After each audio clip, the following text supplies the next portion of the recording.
Is His grace, Radhesyama Prabhu. Thank you so much, Radhesyama Prabhu. So Radhesyama Prabhu is one of our very senior leaders and one of the heroes in our movement, my personal hero. I had the good fortune of meeting him in Pune twice when I was taking part in the GBC college. And he has been, he's made a very special place deep within my own heart on how to be Krishna conscious, how to maintain enthusiasm. And of course, he has so many incredible, his background is so big, right? He's a president of the Pune branch of ISKCON. The Pune temple, you should see, it's very mind-blowing, one of the most beautiful temples in the world. He holds an MTech from IIT in Mumbai, and he's the director of the Voice, the Vedic Voices for Inspiration in Culture and Education. And he is world famous for having developed quite a successful youth preaching program. He's even come to the United States in Boston and to teach us in the US how to approach the modern youth, what resonates with them, and how to make them excited about Krishna consciousness. He's published many books, including a 5-volume series on spirituality for modern youth, and many of the pocket books like the Controlling the Mind, Practical Tips on Mind Control, Stress Management. So those qualifications go on and on and on, and that'll take the full hour. So instead of that, I'd rather that we can hear more nectar from Radhesyama Prabhu this evening. So today's topic is a very unique one.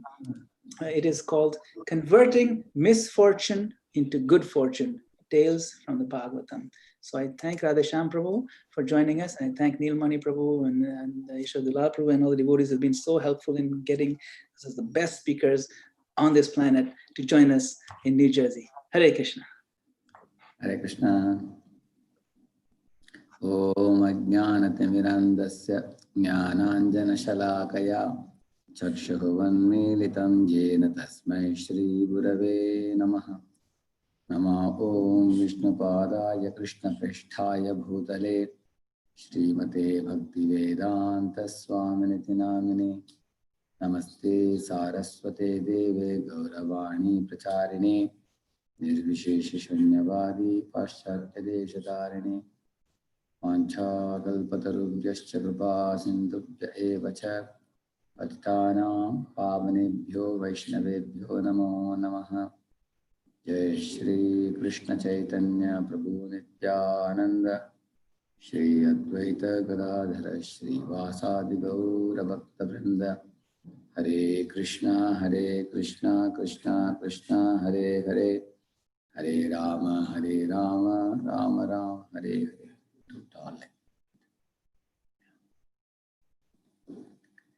Hare Krishna.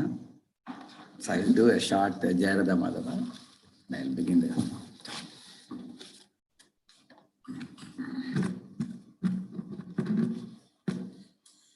Jaya Radha Madhava Kunja Bihari Jaya Radha Madhava Kunja Bihari Jaya Gopidana Vallabha Girivaradhari Gopidana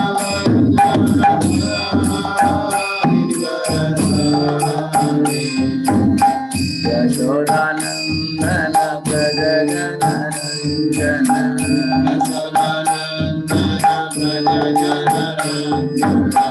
Yashodanandana Prajajana Ranjana Namunati Ravanachari Namunati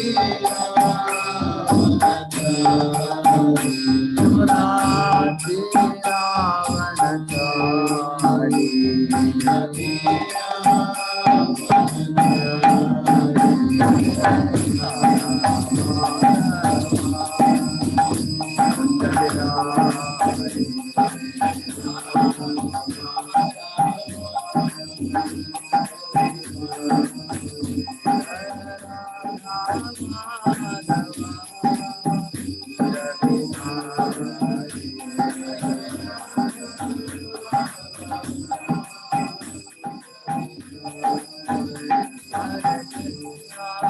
Krishna Krishna, Hare Hare, Hare Rama, Hare Rama, Rama Rama, Hare Hare, Hare Krishna, Hare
नाम संकीर्तन की अनंत कोटि वैष्णव वृंद की श्रीला प्रभुपाद की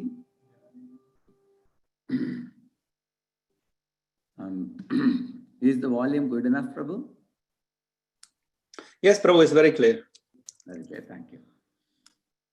So very happy to be with all the devotees of New Jersey. His Grace Neelamani Prabhu had written a mail to me regarding this. I appreciate all of you for your enthusiasm and participating in all these programs. And the lockdown has not affected devotees at all, in the sense that their spiritual lives have become doubled and tripled during this lockdown period. So I am also very fortunate to get all of your association, devotees at New Jersey. So this topic of converting misfortune to good fortune is a very important one. Recently, just probably a couple of weeks ago, in Pune, not in Pune, in Mumbai, not far from Pune, a very famous Bollywood actor committed suicide. Probably he could not convert misfortune into good fortune.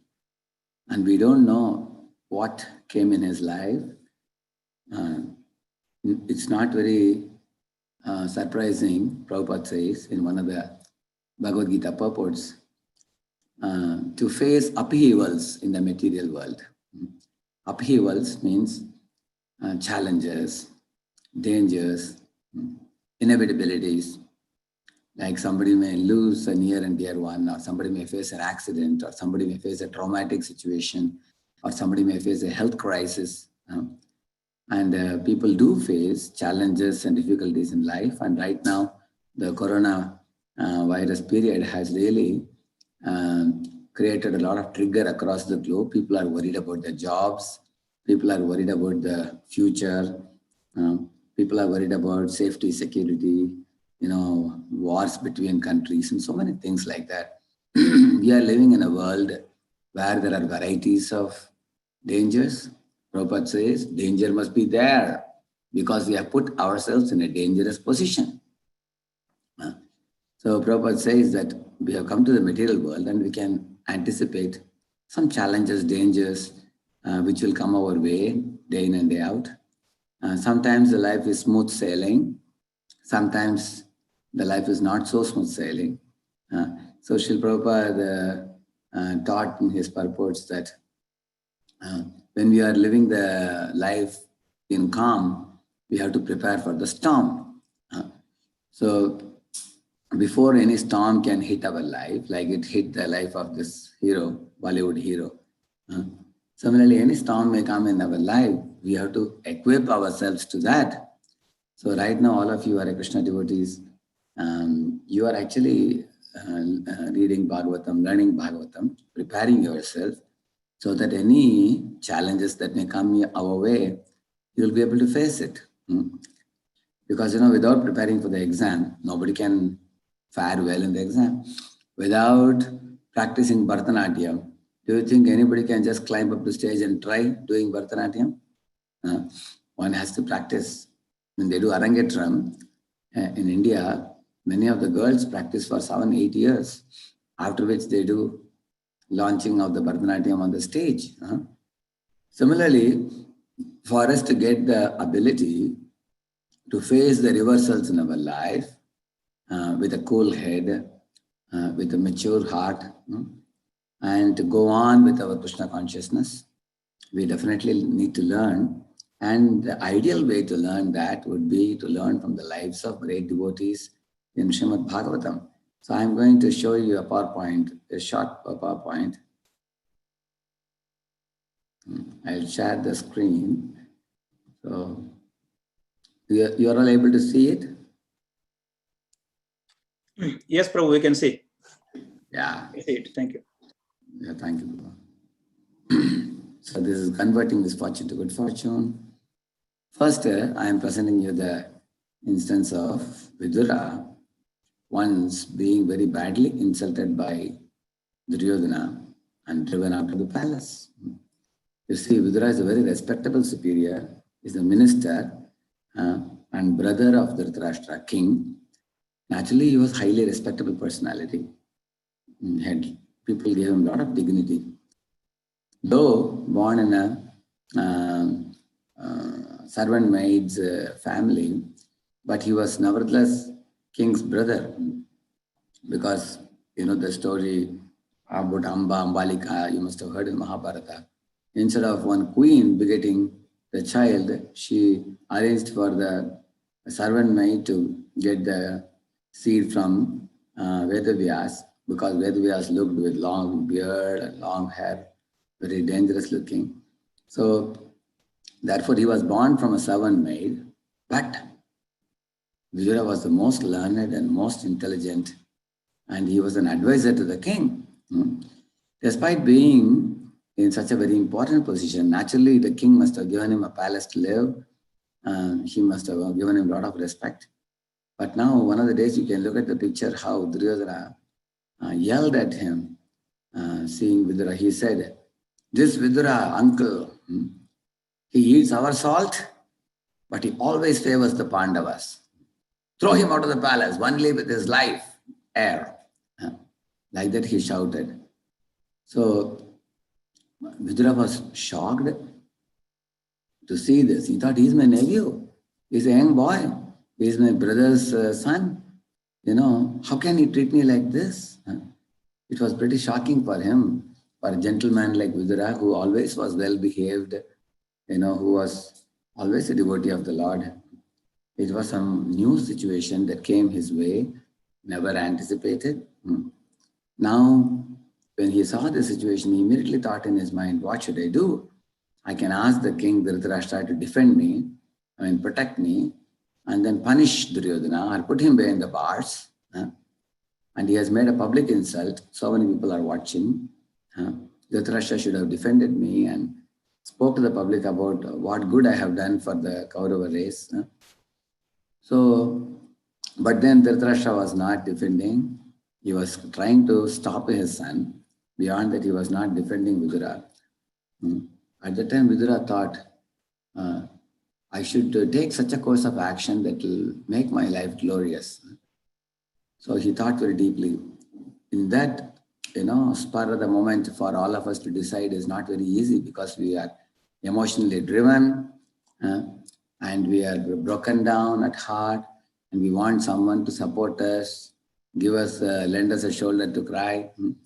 In such a situation, for one to make a decision, it really requires one to have spiritual maturity and the shelter of the Supreme Lord, without which it's just not possible.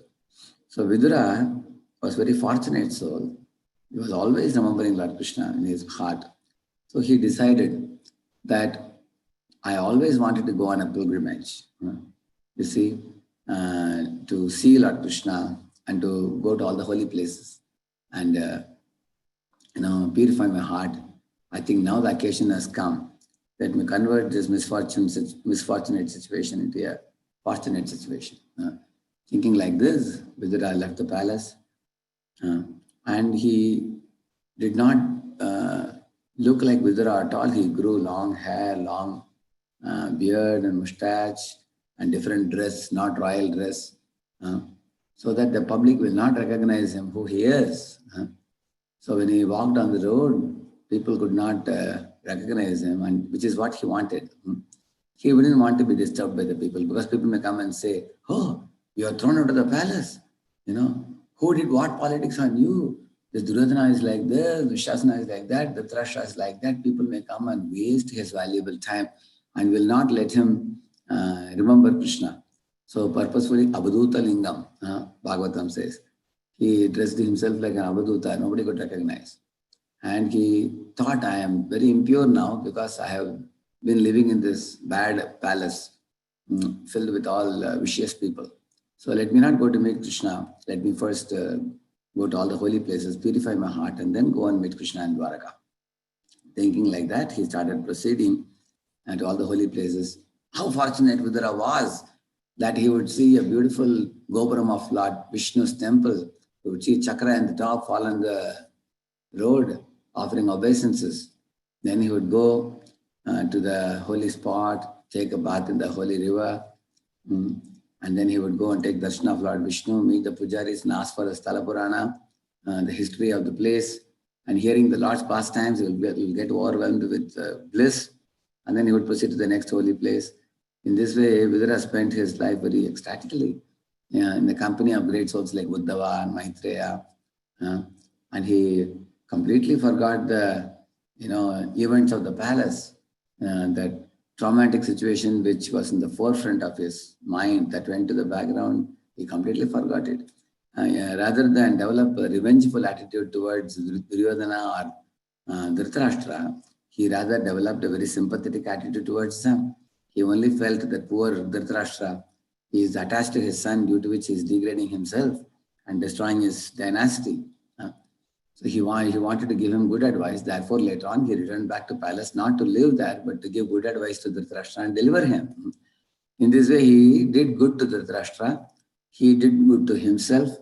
He perfected his life, and he did good to all of us by his maturity that he developed by quitting the palace and learning Krishna consciousness more and more from Maitreya and Vidura. And all the conversation is there in the Srimad Bhagavatam. We all are studying and benefiting from it. So therefore, we can learn from Vidura how we should convert an unfortunate situation into a very fortunate one.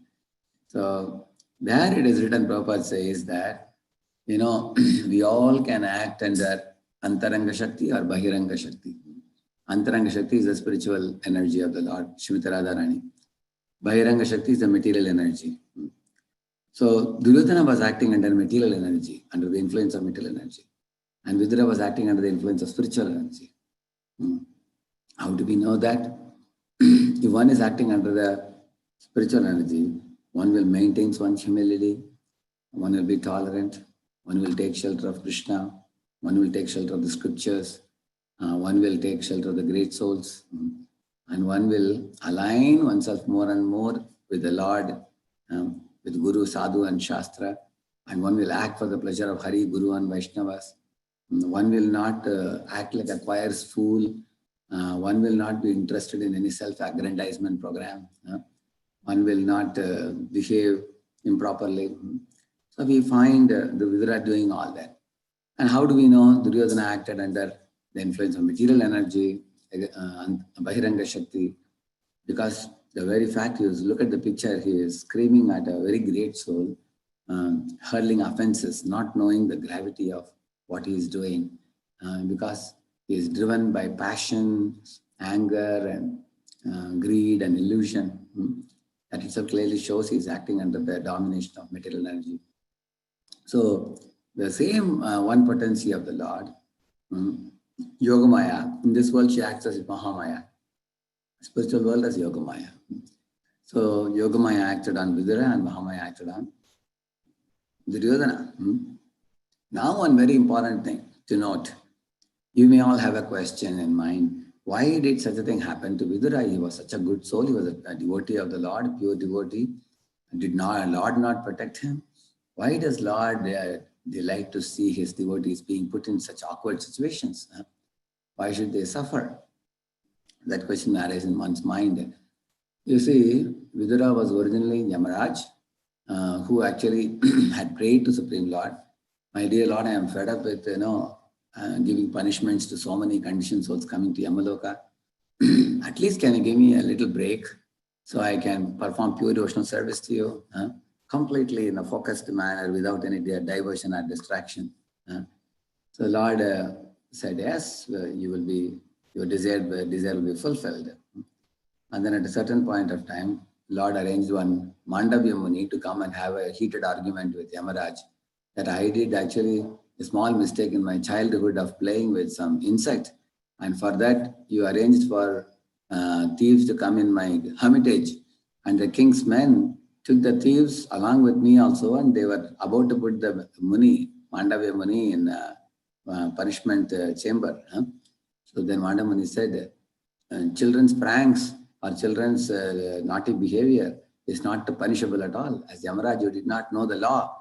So he said, so I curse you to become a Shudra. Like that he had cursed Yamaraj. But actually that was an arrangement of the Lord. Why? Because Lord wanted Yamaraj to be removed from his post so that Aryama can officiate the post at that time. And then Yamaraj can become Vidura and practice pure devotion service, which is what he desired. So there was one situation created by the Lord there, by which he was out of the Yamaraj post for a while. And then when he came here, poor Vidura got stuck in the palatial politics. And then, although he came for one purpose, now the lifestyle in the palace was defeating that purpose. It was not fulfilling. The Lord saw this. Oh, I made him a Dasiputra so that he can just become absorbed in Krishna consciousness. But he got stuck in some other situation. The all-loving Lord is always contemplating our welfare. So therefore, the Lord created a change in situation for him by, arranging for Duryodhana to chastise him and send him out of the palace so that he can practice pure devotion service. So both the situations, what happened in Yamaloka and what happened in Dhritarashtra's palace, is all arranged by will of the Supreme Lord through the agency of the internal potency. So in this way, you can see how amazing the Lord's plan is.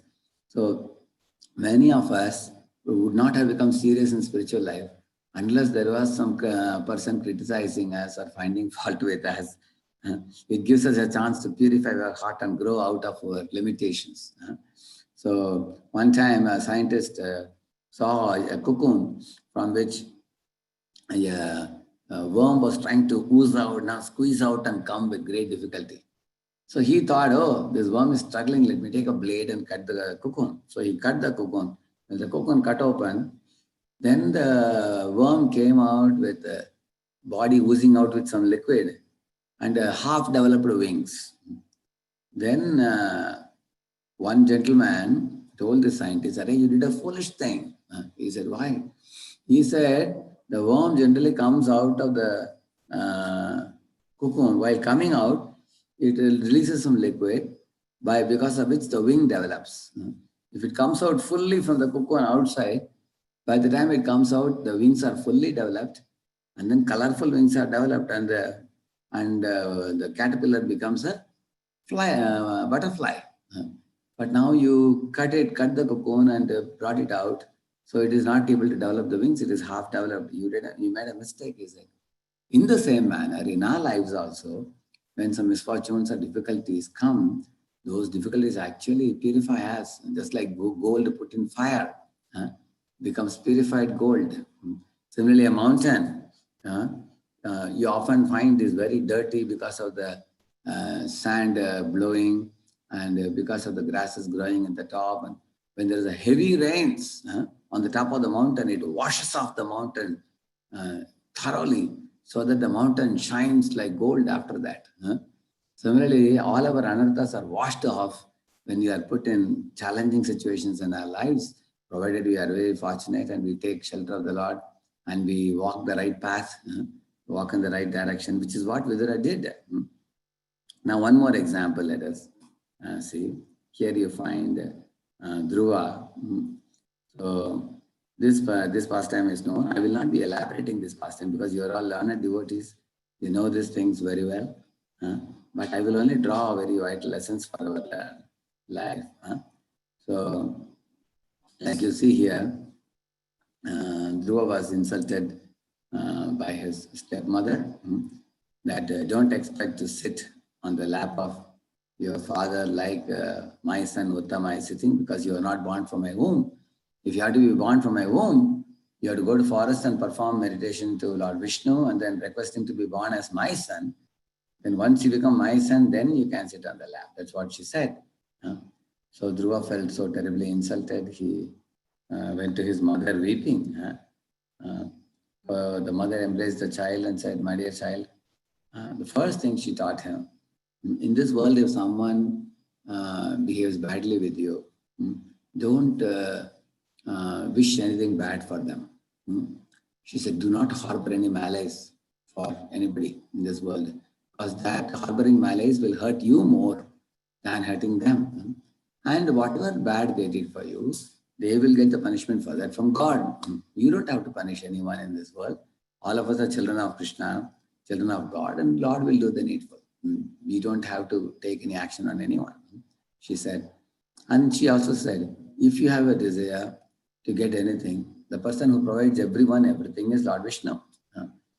And I have heard that he lives in the forest and all the saintly people see him in the forest.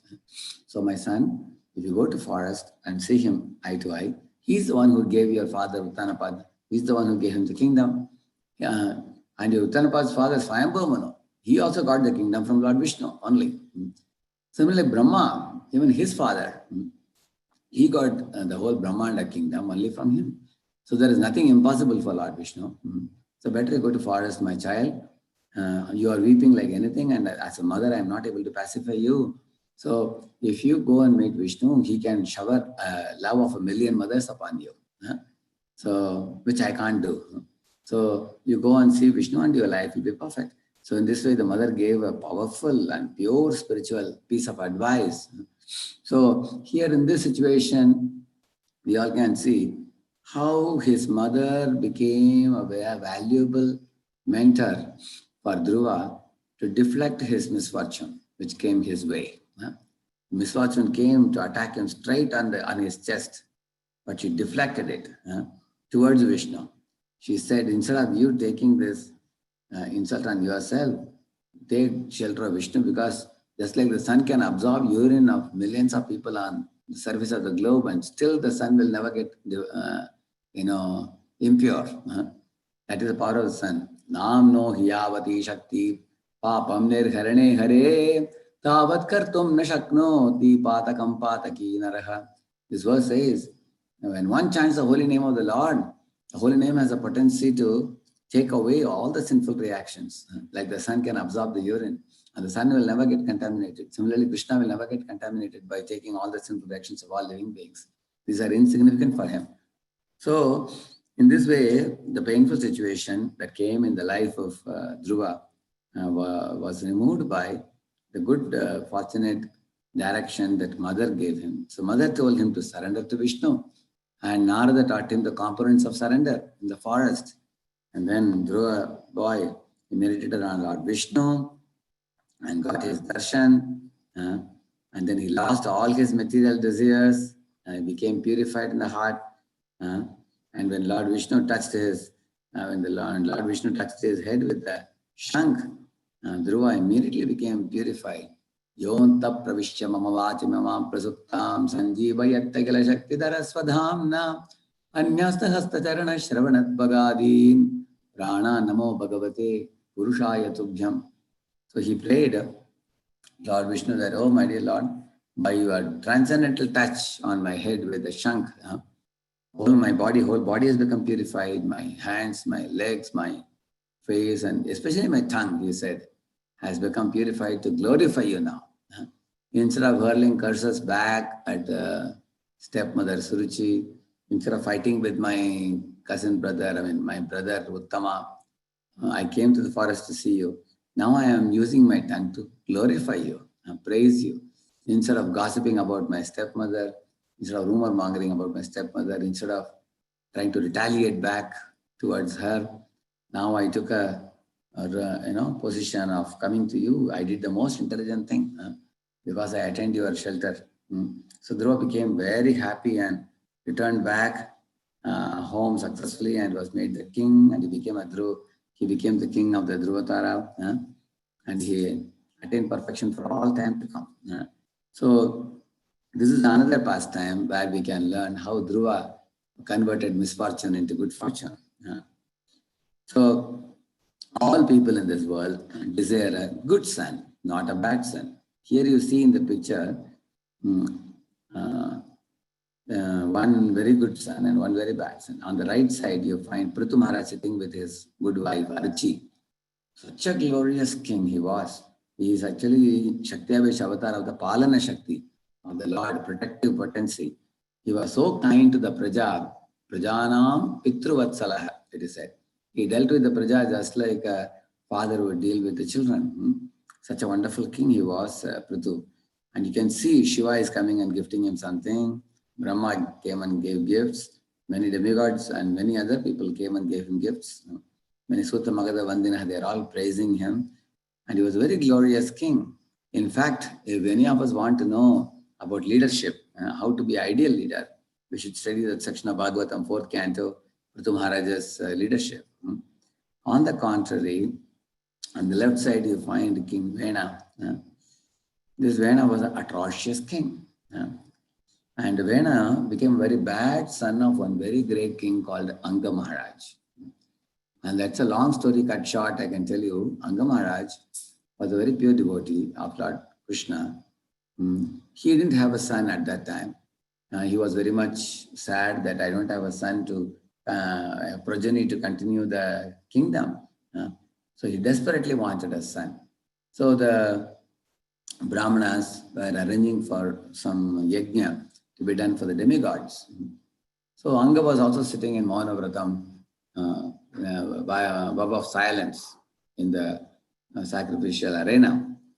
And he saw that the demigods are hovering in the sky, but they are not coming down to accept the sacrificial offerings of the Havishana, the rice mixed with ghee. They are not coming and accepting. So what is to be done? The king was surprised. He took permission from the Brahmanas and asked them, my dear Brahmanas, please tell me, did I do any mistake in the sacrifice? Why are they not coming down? They are just hovering and watching and talking to each other. They are not coming down and accepting my offerings. I feel very sad.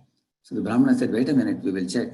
So they consulted his astrological chart, and they also checked with his situation. And then they told, oh, my dear king, let us tell you the truth. In this life, you have not committed any offense to anybody. You have not even uttered one word with your mouth bad about anyone. Even in your mind, you have not committed any sin in this life. You are a very, very pure devotee. We all agree.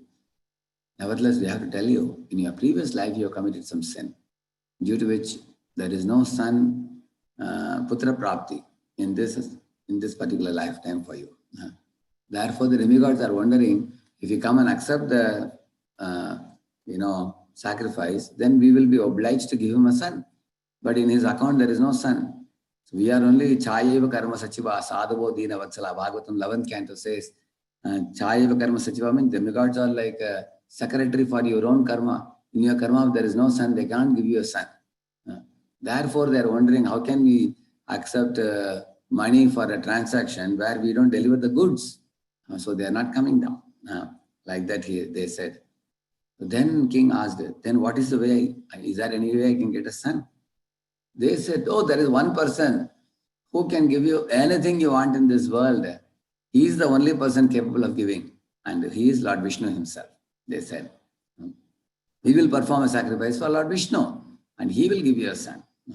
So the king became very happy. Then they performed a sacrifice for Lord Vishnu. And when Lord Vishnu decided to give him a son, now you may have a question, how is the Lord Vishnu able to give him a son while the demigods couldn't give? That is because Vishnu is the Supreme Lord. He can give. At the same time, what did Vishnu do? he gave him a son called Vena. By having the son, he endured the same pain what he would have endured by not having the son. So the karmic account is complete. That is taken care. So by not having a son, naturally you have pain. That much pain he got by having a very nasty son. This son, Vena, was such an atrocious fellow. Even when he was a small boy, he would pick up small children and throw them in the ocean. Can you imagine? Such an atrocious fellow he was. He was biting such children, cutting the body of other children, punching them. A lot of complaints came to the king. My dear king, please take care of your child. Look at this boy. Even in young age, is doing such things. And as he grew up, he became a liar. He became a trouble giver to everybody. And the king saw that I am giving him good advice, but he's not listening. And all people are very tortured, my praja. What can I do? I am neither am I able to reform him, he is the Rajakumar now, nor am I able to pacify the people. So the king was in a state of stress and great turmoil. So then he consulted the Brahmanas. One day he absconded. King was such a loving king, Praja loved him very much. But this is why he absconded, because he asked permission from the Praja, they won't give him. So he took Vanaprastha and went to the forest in a place where the Praja couldn't locate him where he was. He hid himself, practiced pure devotion service, and went back home, back to Godhead. Now, before he did that, one more thing he did. He gave one valuable discussion for all of us. He asked a question: in this world, if a couple have no son at all, what about the situation? Are they fortunate or unfortunate? People generally consider themselves unfortunate. Putra hinam graham shunyam. If you don't have a child. But he said, it is better to have no son than to have a vicious son. Like that he said. Okay, they are certainly fortunate. And then he said, but if one gets a good son, people think they are very fortunate. But then he said, but let me say that if you get a bad son, you are most fortunate, he said. Really? How? If you have a good son, he is well behaved, his conduct is good, and he brings fame to the family. He deals with parents with respectfully. So is it not wonderful to have a very good son? He said, no. If you have a very good son, you'll become attached to him. You will not want to leave him. You may think, he's such a good son, let him take care of me till my last breath. I'll be with him. He'll be very happy. But he said, if one gets a bad son like Vena, he said, you will get so fed up and so detached. It becomes a way for you to rush to the lotus feet of the Supreme Lord. He said, therefore, he said, it is better to, it's not bad in my life that I got a bad son, because that bad son paved way for me to catch hold of Supreme Lord's lotus feet and go back to Godhead. In this way, he converted a misfortune into good fortune in his life. So now I told you the example of Vidura. I told you the example of Dhruva. Now I told you the example of Anga Maharaj, pure soul, getting a bad son. So one last example we will say and conclude the talk. There was one great king whose son's name was Prishadra, and the king had many sons. I think the king had about 10 sons, I think. One of the sons was Prishadra. This Prishadra was such a prince, he had a very great attraction to give protection to cows.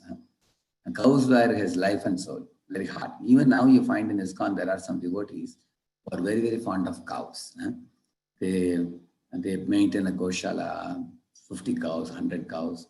In caring for the cows, even if the cow doesn't give milk, there are devotees who make sure that the cow will never be sent to the slaughterhouse. They take utmost care of the cow. And he was one such person also, very loving towards the cows. So he was protecting the cows, hundreds of cows in a cow barn. And the greatness of this fellow, Prishadra, whole night he will keep awake. Carrying a sword in his hand, he will keep wide awake whole night so that no animal or any danger shouldn't come for the cows. He was always protecting them. So and life was going on smoothly. One day it so happened, it was a very cloudy night and the moon was hiding behind the clouds, and it was also, there was drizzling in the sky. And he was standing just outside the cow barn with a sword protecting the cows. But secretly, a tiger came. And the tiger was looking for a prey. And the tiger entered into the cow barn. As soon as, of course, the cow barn was having sticks standing, and there was a roof at the top, and everywhere it was open. So as soon as the cows saw that the tiger has come, they got frightened, and they all started running hither and thither. They started running outside the barn to different places to save their lives of the cows. So now the prince saw that, oh, the tiger has come. How can I gather all the cows back and, put them under one safe place? Instead, it is best to kill the tiger. So thinking like that, he had a sword in the hand, and the tiger was about to attack a cow. In the darkness he saw, it was not well lit because the moon was hiding behind the clouds due to rainy day. It was drizzling also, as I told you. So he threw the sword on the tiger. But when he threw the sword on the tiger's front leg got hurt. The tiger, roaring, ran into the forest.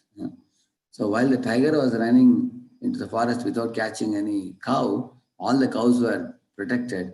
But one unfortunate thing happened. When the tiger ran into forest back, one cow died. Because the sword, after hitting the tiger, it hit the body of one of the cows. And the cow died on the spot and fell down to the ground. And the king didn't know. He only heard the sound of a cow. And in the morning when the sun rose, all the brahmanas were shocked. They were crying, alas, this cow has died by the sword. So when the matter was taken to Vasishtha, who was leader of the brahmanas at that time, Vasishtha became very angry. He saw that the prince has not protected the calf, and instead he has killed the calf and killed the cow. So he cursed Prashadra. You rascal, you become a Shudra in your next life. Now Vasishtha, instead of seeing the whole picture and understanding the good heart of the prince, he made a snap decision of cursing that prince, Prashadra, to become a Shudra in the next life. You see, here is an example many of you may feel in your lives.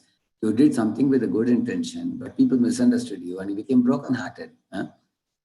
You might have wondered that, how can that person think like this? I am trying to protect the cow. He's saying, I'm killer of the cow. He's just saying the opposite. So he would have become wild on Vasishtha. He didn't do that, Vrishadra. He was a very sober person, very spiritual-minded person.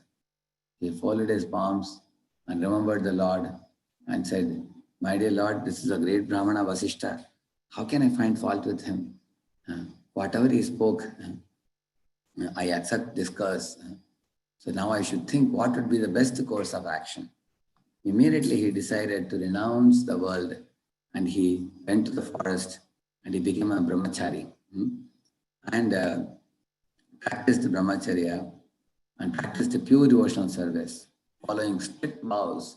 He ate very simple food. He spent 24/7 and chanting the Lord's names and meditating on Lord Vishnu, spent his life. And guess what happened to him? He didn't become a Shudra in the next life. He went back home, back to Godhead in this very life. In this way, he perfected his life, Prashadra. So that was another example. Now, I can add more examples. Like I can say one last thing about Srila Prabhupada. You see, Srila Prabhupada once told the devotees in America, he said, you see, I came to America in my very old age, which is not a very favorable age for propagating Krishna consciousness. Most of the retired people in India stay at home with their children and they take their grandsons for a walk and read newspaper and watch TV and spend out the last part of their life. But Srila Prabhupada came to America in a Jaladuta having a couple of heart attacks, not a very favorable situation. He thought even he may not live at all. And then he said, I came to a place where there are hippies in the Bowery. And those hippies were all completely drug addicted and smoking and drinking and doing all kinds of dirty things. So they were also not the right candidates for Krishna consciousness from a piety point of view. Even in our preaching, we all look for pious people. Is somebody pious, then you can easily cultivate them so that it will be easy. It won't be a tough nut for you to cultivate. We look. So Prabhupada said, neither were you guys pious, nor was my age very favorable, nor the ambience of America was a very conducive ambience for propagating Krishna consciousness. Everything was like topsy-turvy. So in that situation, Prabhupada said, like sometimes you have a pumpkin, you have a stick, and you have a wire, copper wire. Individually, they can't do anything, but when you put them together, say you put the pumpkin and the stick and put the wire, then you can play it. Tung, tung, tung, tung, tung, tung, tung, tung, tung. You can play like a veena. Nice sound can emanate from that. Similarly, Prabhupada said, Krishna brought all of us together. He brought America and the hippies and my old man, myself together. And then together we could do something. So in this way, I converted my misfortune into good fortune, Prabhupada said. And he really did that. And because of that, all of us are benefiting now from this beautiful movement of ISKCON. ISKCON has temples worldwide and branches across the globe. And there are wonderful leaders like Nilamani Prabhu and other leaders who are running such good projects where you are able to go and take part in the programs, take part in the Deity Darshan, take part in Navavidha Bhakti and associate with other devotees, take prasadam, chant, dance. In this way, you can see how, because Prabhupada converted the unfortunate situation to a good fortunate situation with very great boldness and confidence. So we all are benefiting from it now. So all of us in our lives also should think very deeply from a scriptural perspective, from all these characters, how we can do the same in our lives. And then instead of being bogged down, instead of becoming submerged in lamentation and hopelessness and moroseness, we can come out of it. So the three simple formula I will tell you, 3-point formula, which is very easy for you to remember. Tolerate reversals externally, remain cheerful internally, stay fixed in your Krishna conscious duty. I'll repeat it again. Tolerate externals, tolerate reversals externally, remain cheerful internally, and stay fixed in your Krishna conscious duty. So this 3-point formula you remember, and then you will perfect your life. Now I can take some 5 minutes, some questions. We have some time. Prabhu, you will put some questions on chat. Prabhu, would you like to? Yes, if anyone has any questions, please share them on the chat. Or I see one devotee has raised their hand. You can go ahead and ask a question, Prabhu. Hare Krishna, Radhesyama Prabhu. Hare Krishna. Thank you very much. This class is like a knowledge capsule. I have one question, Prabhu. So the examples you have shared, all of them is like, either devotee get insulted or devotee is not able to achieve some goal. So the actions that has been taken by those devotees, how can we justify, like the first point you said, tolerate externally, right? How in case of Vidura has that executed that principle, or Dhruva has executed that principle? How can we, reconcile that? Yeah, you mean to ask the question that what about those who hurted them? Like for example, Suruchi played such a role in Dhruva's life, or Duryodhana played. So you mean to say that those people who did that, what about them? Is it? Yeah. Yes, Prabhu. Yes. Right.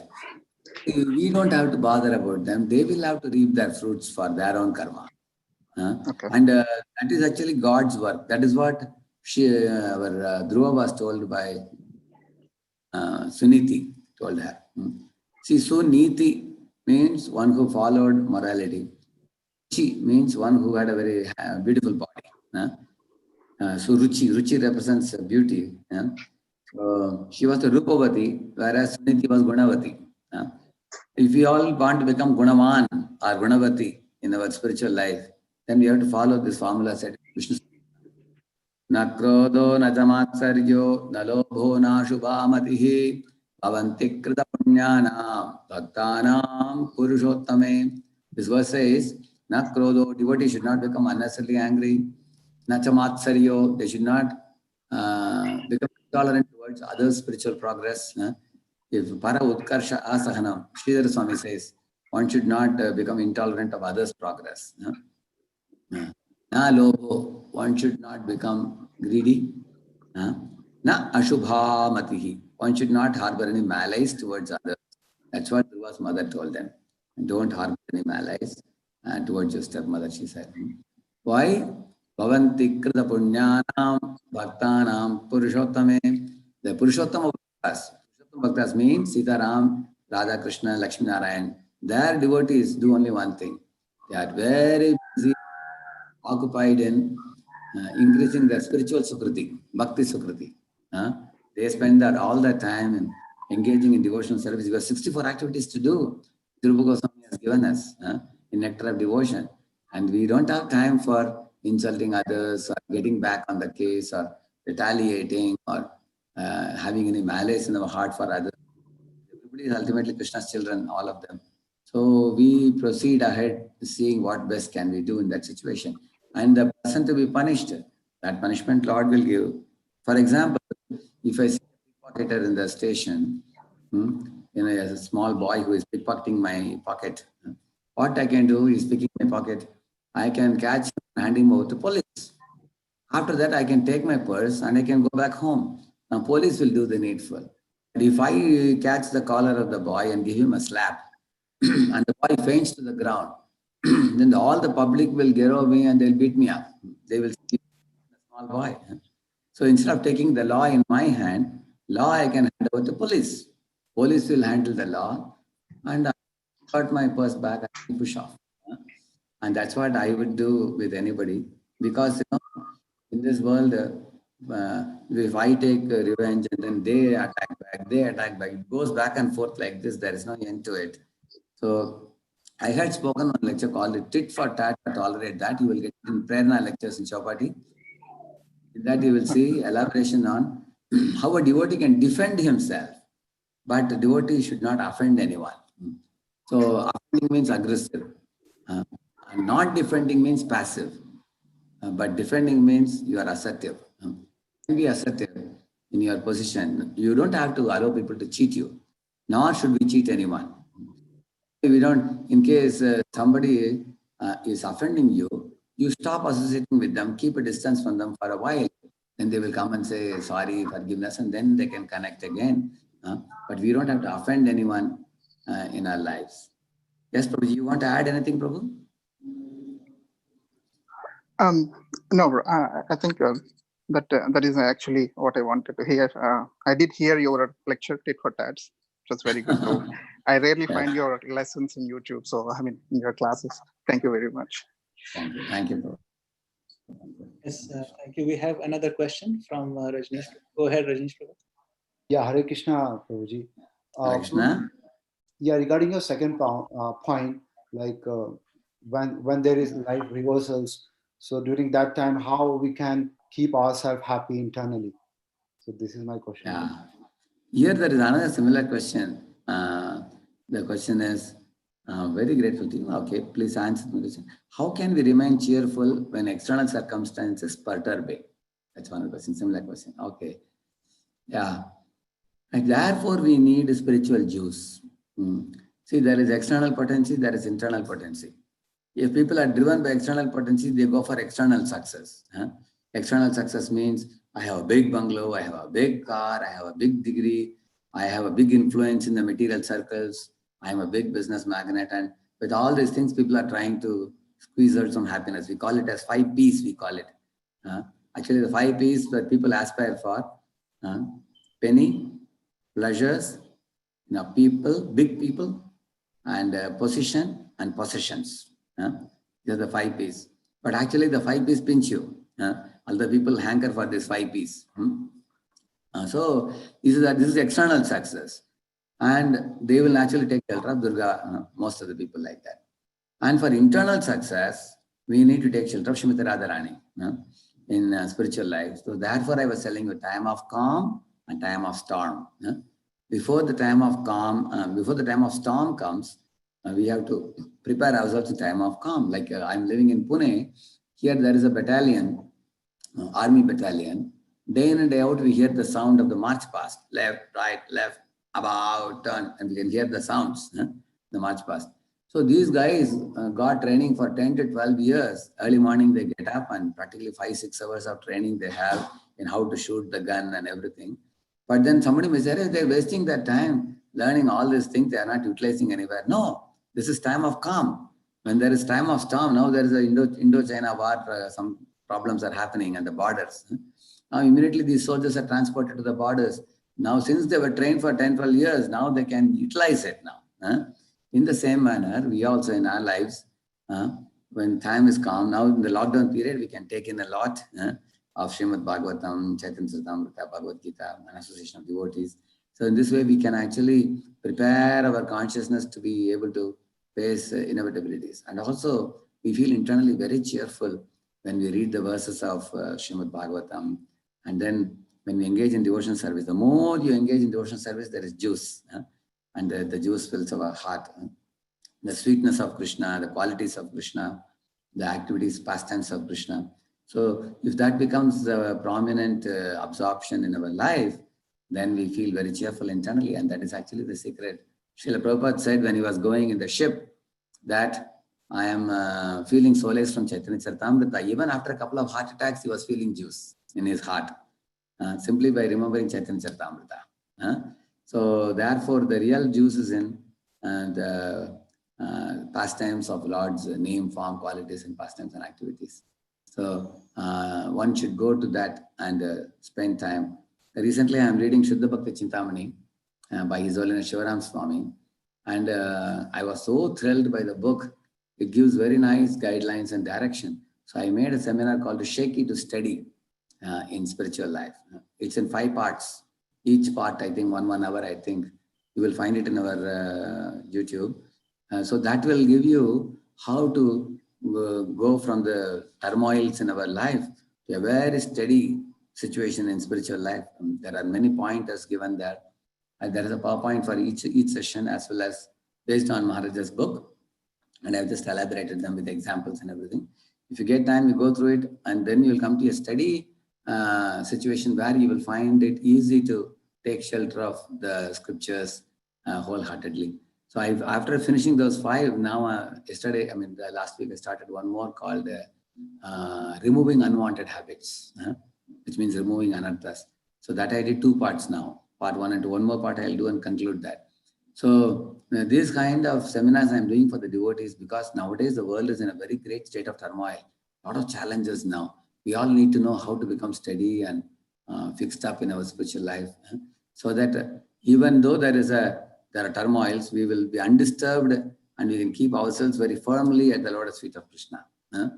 And if we do that, definitely we will get the juice necessary to remain cheerful internally and tolerate reversals externally. Is that all right, Prabhu? Yeah, thank you, Prabhuji. Hare Krishna. Thank you. Hare Krishna. So, Prabhu, I just have a minute left to go for my Mangalarti here. Nilamani Prabhu, thank you so much for the opportunity to be with all these wonderful devotees today.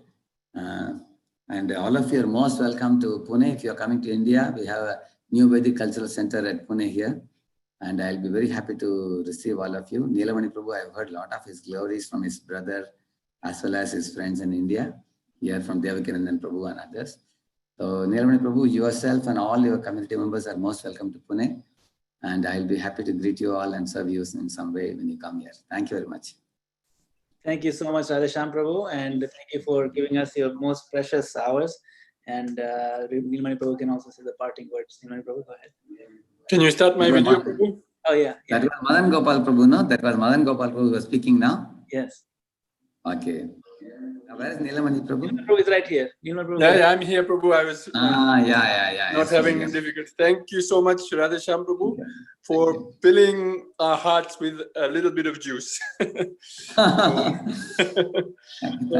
They're very welcome. And once again, I would so much like to just thank you for taking your precious early morning time and spending with us. We are very, very, very fortunate to have your association. Thank you so much. We won't delay you anymore. Please continue Thank the you, morning Prabhu. program. And thank you so Hare much. Krishna. Hare Krishna. I'd like to request all the other devotees to hang on for another minute. We have a couple announcements and upcoming speakers, and then we can part ways. I'll just take one more minute. So upcoming speakers for this coming week. So we have on Monday, Wednesday, Friday, His Holiness Jayadvaita Swami Maharaj at 8 p.m. However, tomorrow, Jayadvaita Swami Maharaj is going to be skipping because tomorrow evening, His Grace Gauranga Prabhu is going to be speaking on the Central New Jersey channel. And so Jayadvaita Swami Maharaj would like to be participating in that as well. So you can connect to Gauranga Prabhu's speech tomorrow evening at 8 p.m. on the ISKCON Central New Jersey. You can find the link on the ISKCON Central New Jersey website. And then on Tuesday, we have Her Grace Kamalini Devi Dasi. She's a very senior devotee, proper disciple. She has some wonderful stories to tell. And her topic is going to be The Eyes to See Krishna. The Eyes to See Krishna is 8 p.m. on Tuesday. And then on Thursday, we have His Grace Govinda Prabhu from Chowpatty. Govinda Prabhu has come to Towaco many times and given some very exciting and inspiring lectures. So Govinda Prabhu will be speaking on Thursday evening. And then on Saturday, we have Gopal Hari Prabhu. Gopal Hari Prabhu will be talking on Parishit Maharaj's dialogue with Dharma. So we have some wonderful speakers lined up. And then as more speakers come, we will add them to the list and we'll make the announcements. So thank you very much. Thank you for staying back. And thank you, Nilmani Prabhu. So we will see you hopefully tomorrow evening on the CNJ channel and then the rest of the week on this channel. Srila Prabhupada ki jai. Hare Krishna.